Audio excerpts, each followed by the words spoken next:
Sure you ready for this? I'm ready. It was very hot that night. It was a summer night. And the weird thing was, around the dresser, it just got really cold. And I thought I saw something.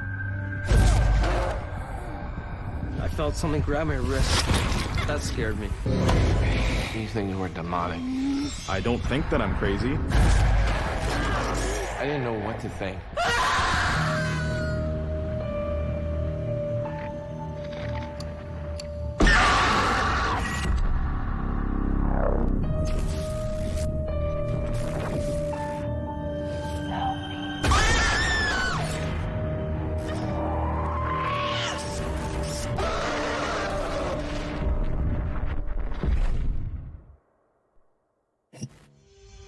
What you are about to watch is based on true events.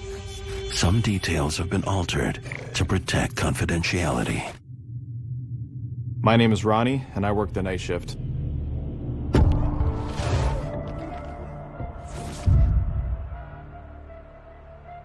As midnight approaches, 21-year-old Ronnie makes his way to his job as an overnight support worker at a group home for adults with developmental disabilities.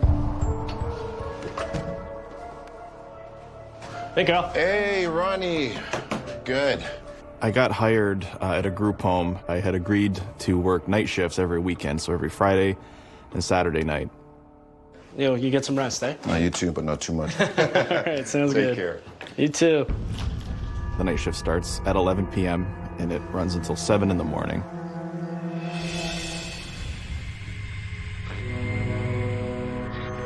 Until daybreak, Ronnie will be the sole employee at the home. Yeah, mostly the night shift is you're kind of like a security guard in a sense.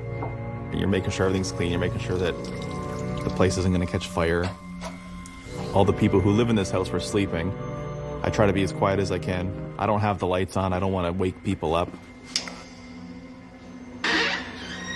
It's very rare that you have to interact with the people who live there. Well, it's an old house. It's a well-kept house, but it's old. And like many old homes, it's prone to strange sounds.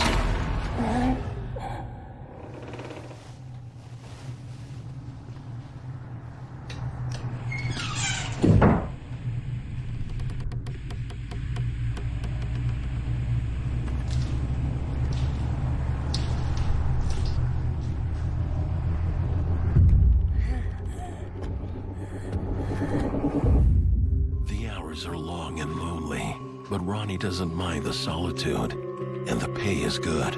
Typically, when you work a night shift, you get paid a premium, so it's definitely an incentive to want to work the nights.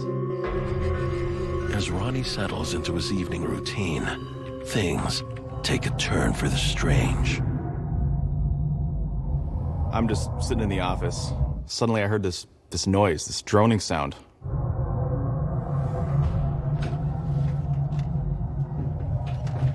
I thought that maybe someone was awake, but the sound did not sound familiar to me at all. I had never heard the sound before.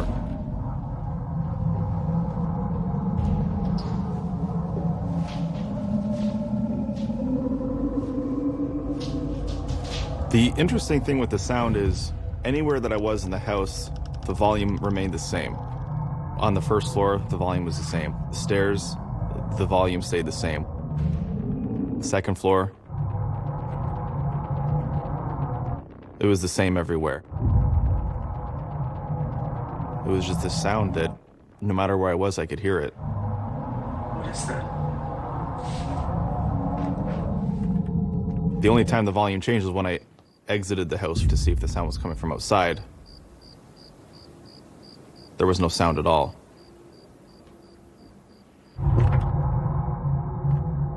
When I returned inside, I could hear the noise.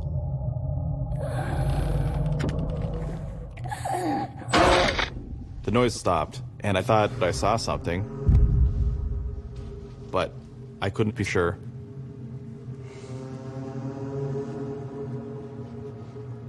I had been working there about 4 months at this point.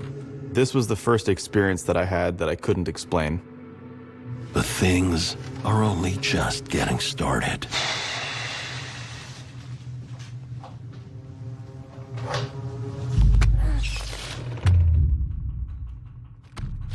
out of nowhere, I just begin to hear crawling. And it's coming toward me, and it's getting faster and louder as it's coming toward me.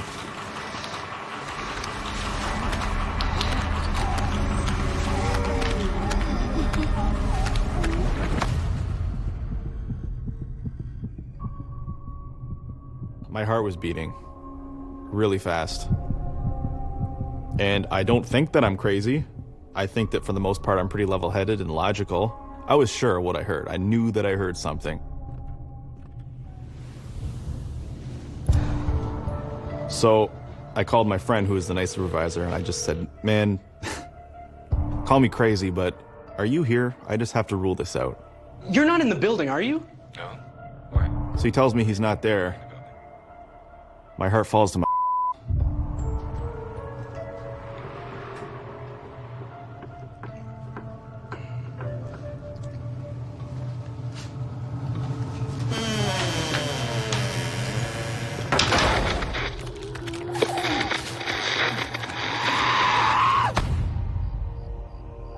After an eventful night of mysterious happenings, Ronnie tries to get some rest. At this point, it was actually now a sleep shift. So I was allowed to sleep, and there was a bed.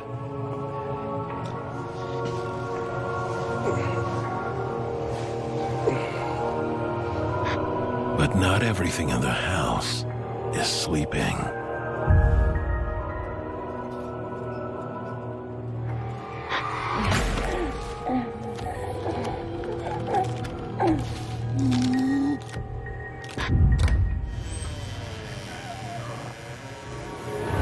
Just as I put my head down, maybe a minute after, I heard crawling, like a human crawling.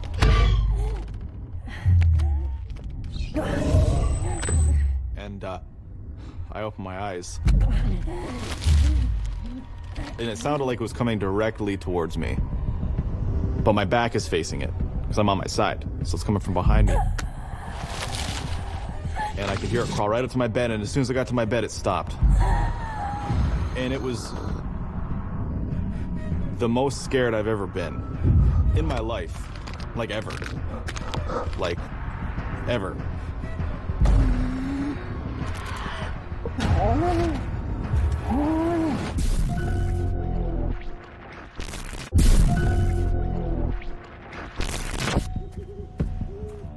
In a group home for adults with developmental delays, overnight support worker Ronnie finds himself stalked by a sinister, creeping presence. I sat up. And I looked around.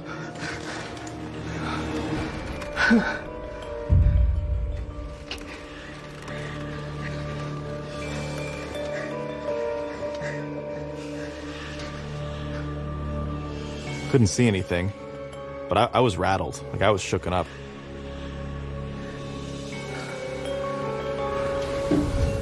I've wanted to run away, but I can't leave. I can't leave this house. I can't run away scared. I'm responsible for people. But I knew I saw something. So even though I'm scared out of my mind, I have to check the house, make sure that people are safe.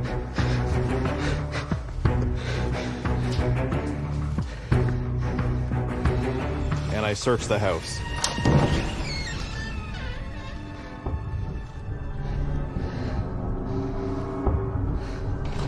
But there's nothing. People were sleeping.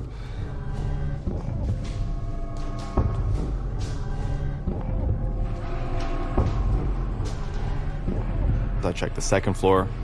There's nothing there.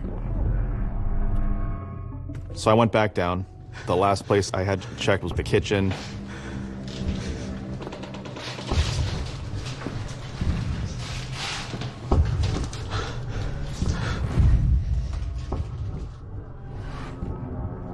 In the dining room, the lights are off, so it's very dim.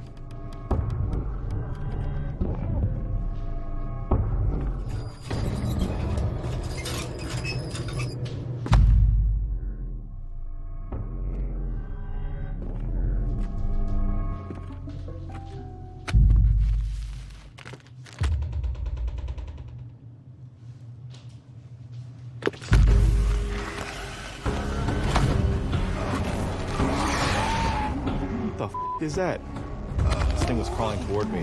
And for whatever reason, I just had this crazy sense of this thing wants to kill me. Now.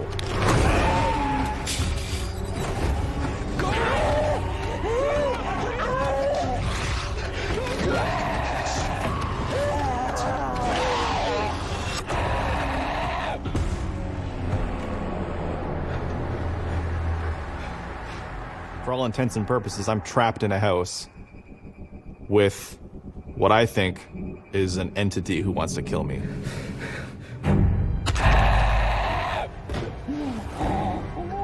And my heart was beating through my chest.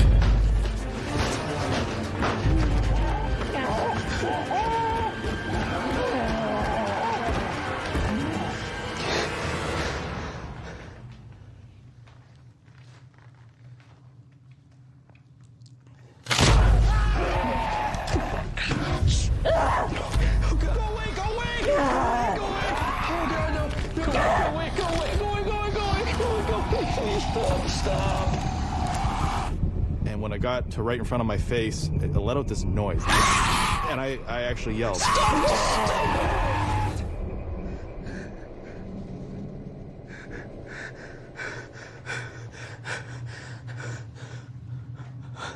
And suddenly, it was just me.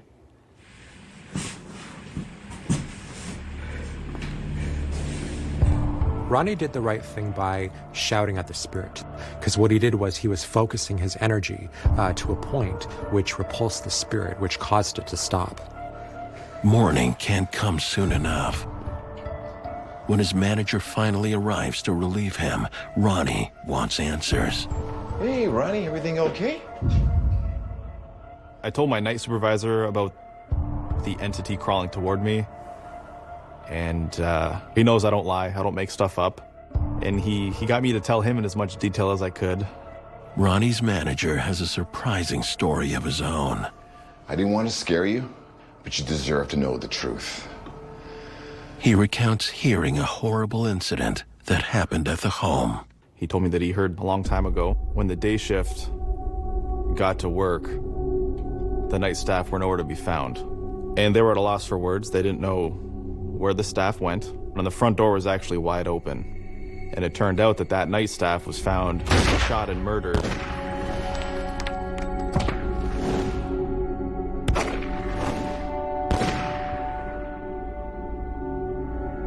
They found her body right over there, right beside the cot. There was nothing physical in the house, so I came to the conclusion that it must have been something not of this world, something from the spirit world, perhaps a demon, perhaps the spirit from the night shift worker. Ronnie's experiencing what I believe is perhaps a residual haunting or a spirit who died under very tragic circumstances and is simply trying to tell its story. It needs acknowledgement before it can move on. Ronnie is lying in bed and he's hearing the sound of something crawling towards him. This might be the spirit trying to show him what it was doing in its last moments before death. It also might be just trying to generate fear in Ronnie. Fear maybe is an energy which it can siphon, which it can feed from.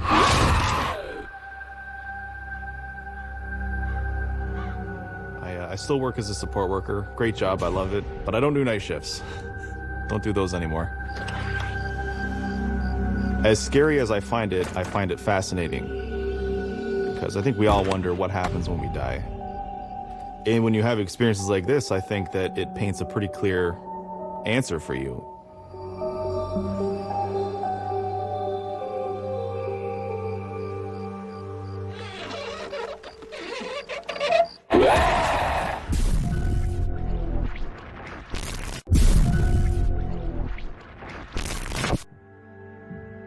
My name is Matt. I work the night shift.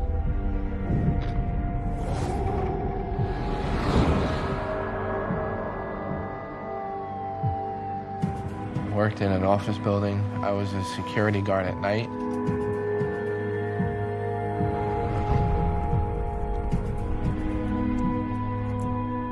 I basically was in charge of securing the building, locking down the doors, checking the premises to make sure there were no unwelcome visitors or guests on the property that weren't supposed to be there.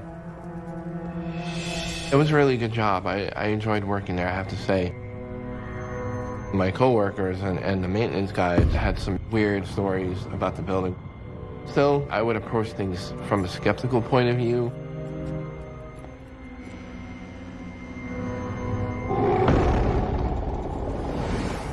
But what I found really interesting is right across the street from where I worked is a burial ground. And it was located next to an old church that was built sometime around the 1800s. One night, it was late, there was nobody in the building.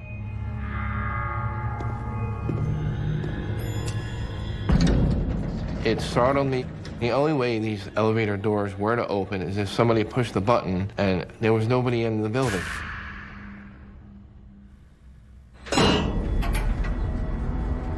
The elevator doors slowly opened. Hello?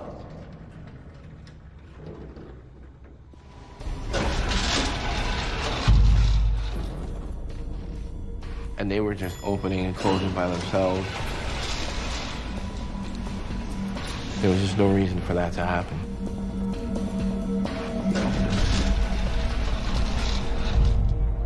What do you think was happening? I didn't know what to think. I was just so startled. I had to make sure there was no intruder in the building. I checked the entire building. I secured all the doors, but there was no one left in the building.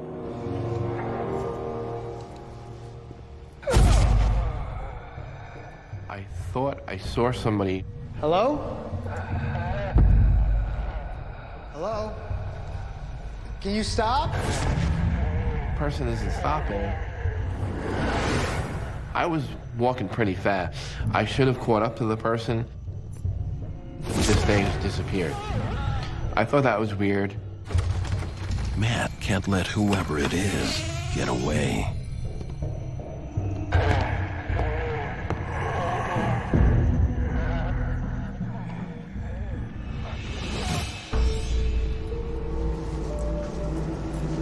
Hello? Hello?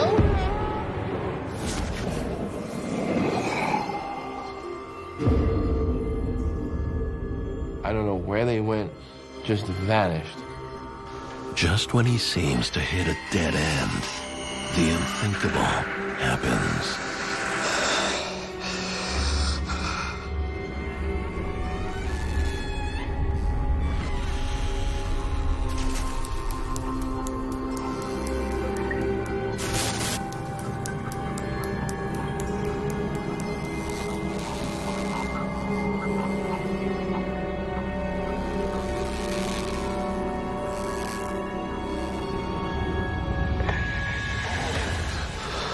Saw somebody working at their station. It was more like a shadow figure in the shape of a person. I was so scared. He was just standing there staring at me, didn't say a word.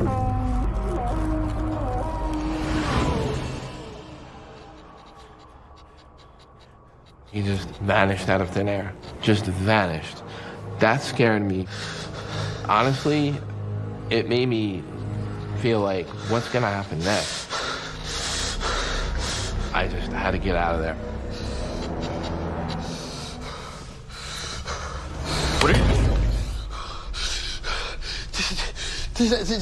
There's something going on. That's when my coworker explained the story about Pete.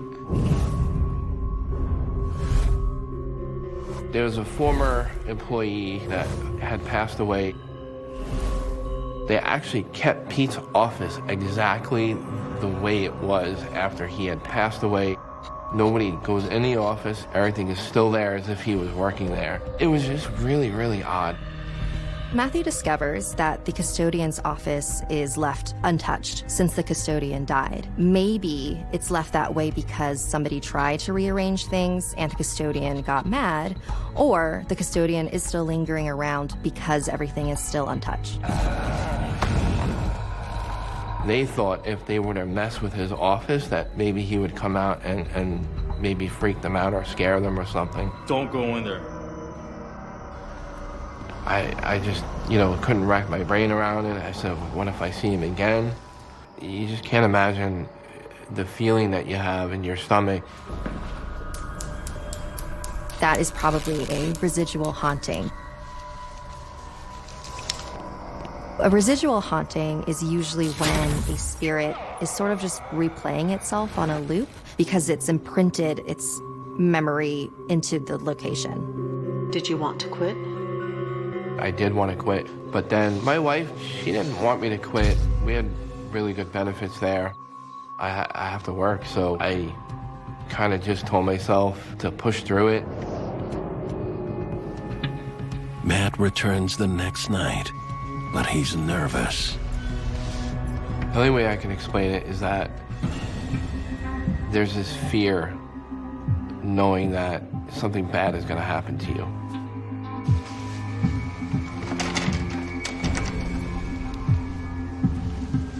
I've seen all these things, the elevators opening and closing by themselves, a shadow figure. I was kind of frightened because I didn't know what to expect.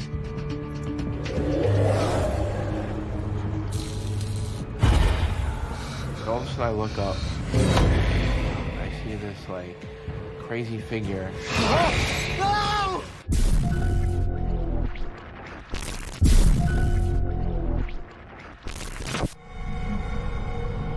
Matt's job as a security guard has him feeling more scared than secure. While working the night shift, he encounters the ghost of a dead employee. And now, something much more terrifying manifests. All of a sudden I look up. I couldn't believe what I saw. I just stood there and I just said, what am I seeing? Am I seeing a real thing or am I seeing something supernatural?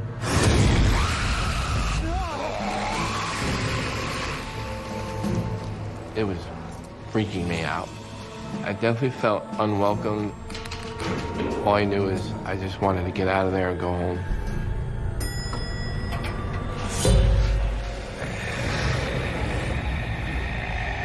I see this ancient warrior figure.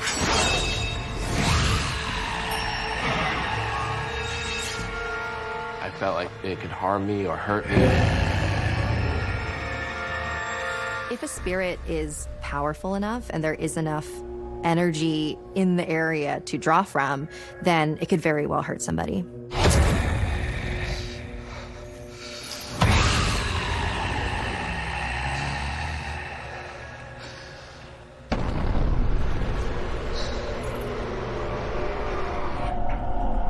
I thought I was going crazy. I had to get out of there.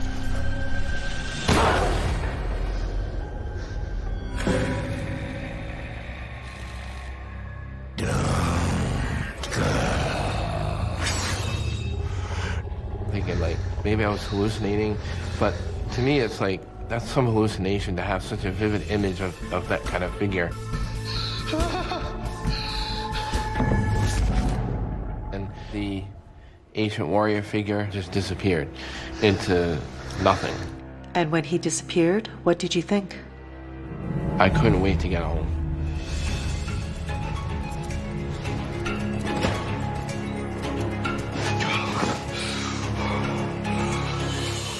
I'm about to leave.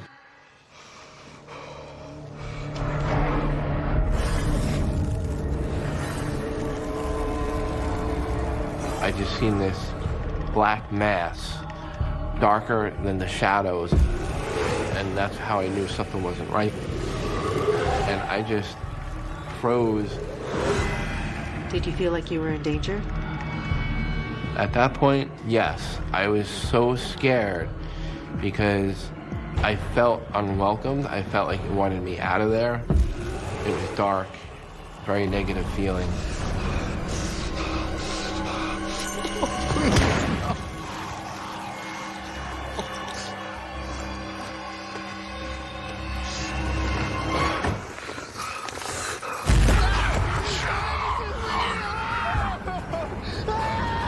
I saw what looked like creatures to me.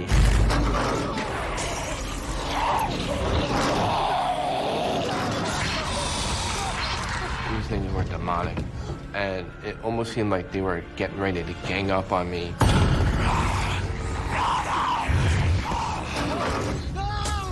Demonic entities were nothing like I ever seen in my whole life.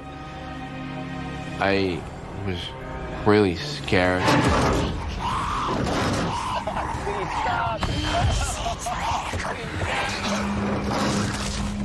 thought they were gonna hurt me. Can we stop for a minute? You know, definitely brings back memories. I don't want to have that feeling again of being apprehensive or feeling like I'm gonna get hurt. Leave me alone!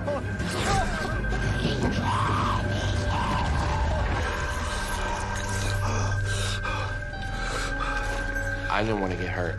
I just wanted to get the hell out of there and get home.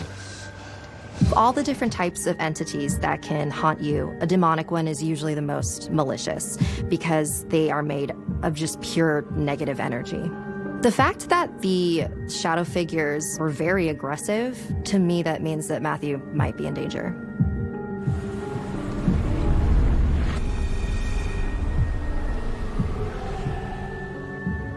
I actually had trouble sleeping a lot because these experiences frightened me. One night, I thought to myself, maybe these restless spirits had some kind of connection to the burial ground that's across the street from the building. The office where Matthew works could possibly be a spirit portal because there's so much activity happening. A spirit portal could definitely attract very different types of spirits. There is the more residual spirit that's in the custodian's office. We see the ancient warrior. We see the dark, shadowy, demonic entities. Your work environment should also be your safe place, but in my work environment, I didn't really feel safe. I had enough.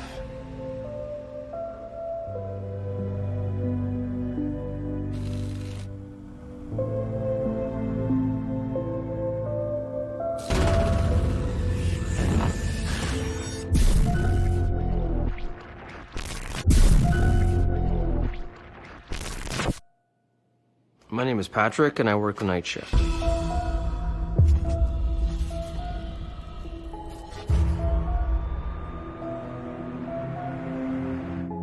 I was studying forensics, and I wanted to get some experience on hand. I saw an ad in the paper. It was an interesting job, and I thought I'd apply. Patrick lands the job. It's not for the faint of heart. I'm a trauma and crime scene cleanup person.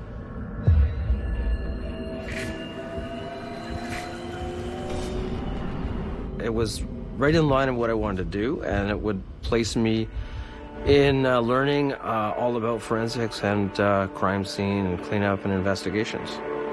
Were you warned about the bizarre things that could happen on the job? I was told that, you know, things might happen, and other guys never lasted. So a lot of people quit?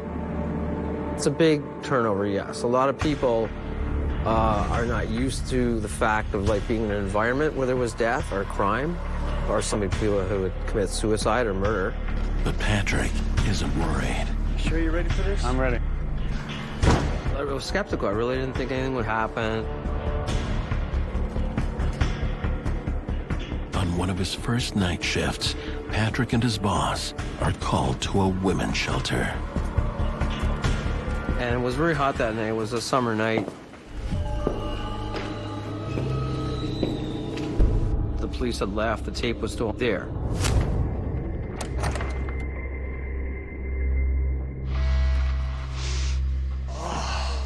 Something was really, rotten.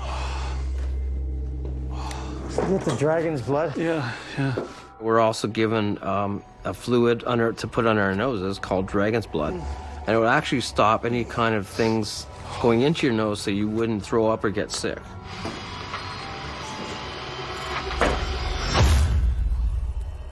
And then all of a sudden, I just felt a really heavy sadness, a really heavy feeling around me, almost like you wanted to cry or something. Being around death, I don't know, my senses just went up. I felt really depressed and really alone. The woman, she had committed suicide by taking all these pills. She died there within 10 hours prior to we came. Hey! You here with us? He tries to shake it off, but adding to Patrick's discomfort, the heat. The room must have been about 80 degrees.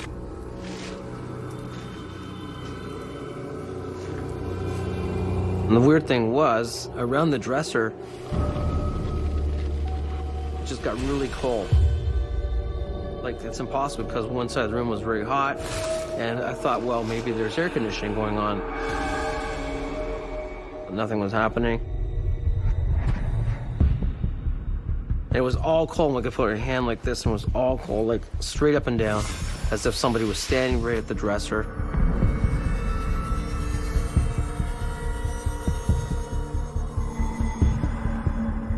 What was going through your mind? The more you dwell on something, the more things happen. So I stayed pretty well calm and tried to go through it and do the job. But as the night wears on, that proves to be easier said than done. And then all of a sudden,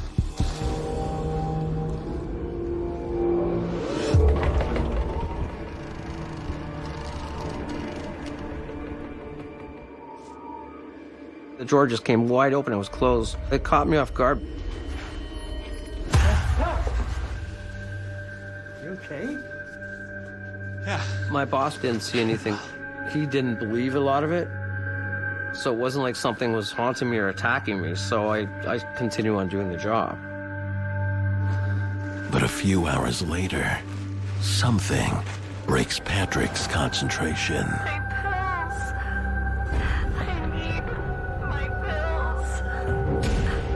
It was a young voice sobbing and crying. And she said, I need my pills. I want more pills. And my boss, he's heard it too. Must be coming from another room. Yeah.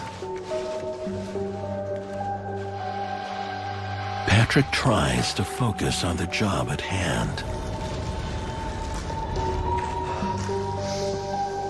There were still pills on the floor and pills on the dresser.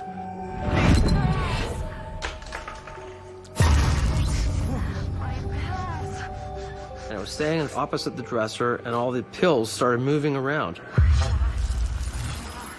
As if somebody was pushing them around. They were just moving everywhere. Don't go. Don't leave me here. I heard this woman's voice. She was upset. Please. Please don't leave. It was a heavy energy in the room, trauma energy. I could just feel this energy like saying, don't leave or something. That's what it felt like to me. Something was saying, don't go, don't leave me here. Don't leave me, please. That scared me. The thing just went bang. I wanted to leave. I couldn't.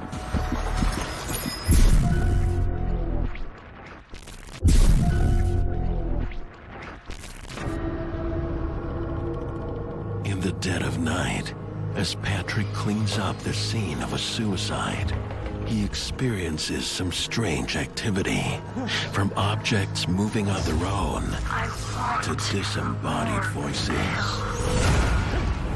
The thing just went bang. Please don't leave. I was scared. I could just feel this energy like saying, don't leave or something. Don't go, don't leave me here. I was almost like numb. I couldn't move, I couldn't breathe, and my heart was pounding like crazy. I didn't see anything, but I felt it. I felt something all around me, like trying to touch you or keep you there. You don't know what to do, because it's not something normal that happens. It's something paranormal, right? I really felt like I had to break away. And then all of a sudden, I was outside. Did you tell your boss what happened? He didn't want to talk about things. He said it was hard for him to sleep at night. Sometimes it can be a scary situation when a ghost tries to make contact with us, but they don't necessarily mean for it to be that way. It's not meant to be spooky, but it's the only way they can get their intent across. Despite his experiences, Patrick doesn't quit. I didn't think about quitting. I'm there to learn. I was working for quite a bit now, for a couple weeks. I was called to another job by my boss. We got the details that this woman had killed herself and bled out, and all the blood was still on the floor. They had found a rope that she had tried to hang herself with. She had actually slit both her wrists, so she bled out before she tried to attempt hanging herself.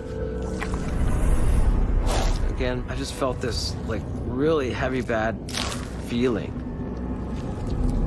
It's traumatic when you're right there and there's a death scene and somebody died tragically, and you feel all the emotion, feel everything that was happening coming through. Help me! I heard something. I just heard this voice saying, "Help me." Help me! It sounded like somebody was distressed. Obviously, somebody was in pain or trauma. Help me! I looked around, nobody was there.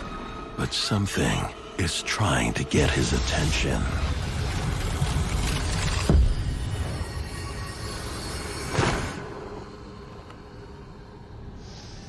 It just felt really, really bad energy. Like something angry, something upset, very depressed.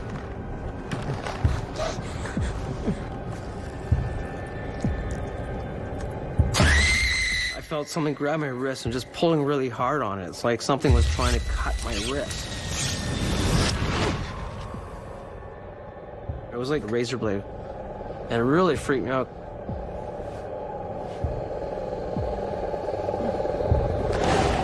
It was like something took 3 nails in their fingers, scraped it right in the arm. It was really hurting. It was a physical thing. A lot of times when someone has died suddenly, their spirit is in a state of confusion. This transference of pain from the spirit to Patrick is very common. It's just the most effective way for a spirit to convey what happened to them. I was pulling myself back, thinking, well, kind of in shock, this isn't happening. There's nobody really here. Do it. I heard this woman's voice. Do it. Cut yourself. She was putting that in my head. That was like, cut your wrists, you know, this whole image of like, do it, kill yourself, you know. And that's what I was getting, these images. And wow, it's like, I couldn't handle it, I couldn't breathe. What did you think was happening? I felt like I was being attacked by the spirit who had just died. I could see her face, she was very traumatized, crying. And all I could see was putting her hands up and all the blood was dripping off her. It was like this, showing me this is what she did.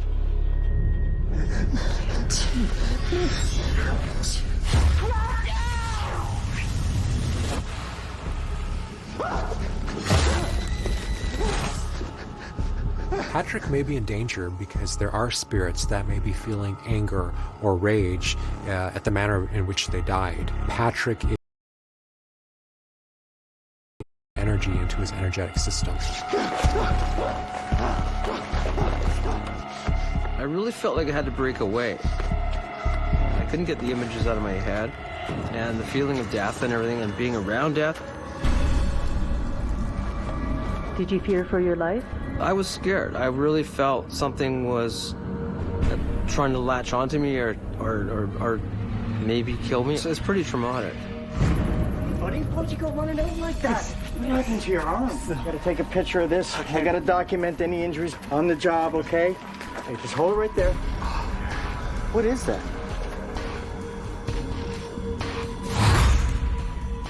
So she showed up in the picture. Yes. Then he saw her. He just sat back and goes, wow, you got something here. It looks like a ghost.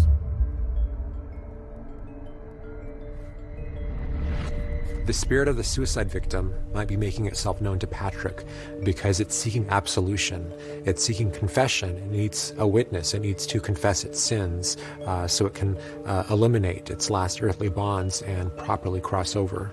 We're gonna finish up and we're gonna get out of here, okay? I'm freaked out, man. I just said to my boss, I can't do this anymore. This is freaking me out. I just couldn't do it, and I quit.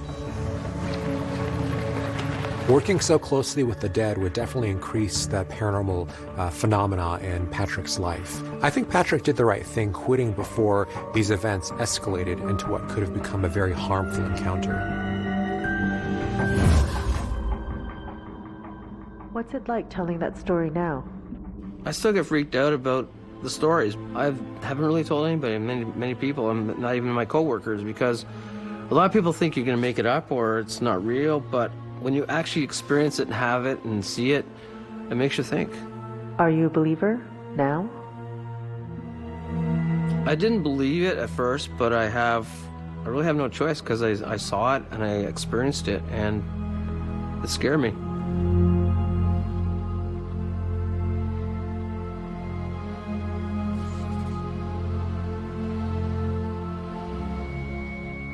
I never want to see anything like that again. I still have some nightmares about it.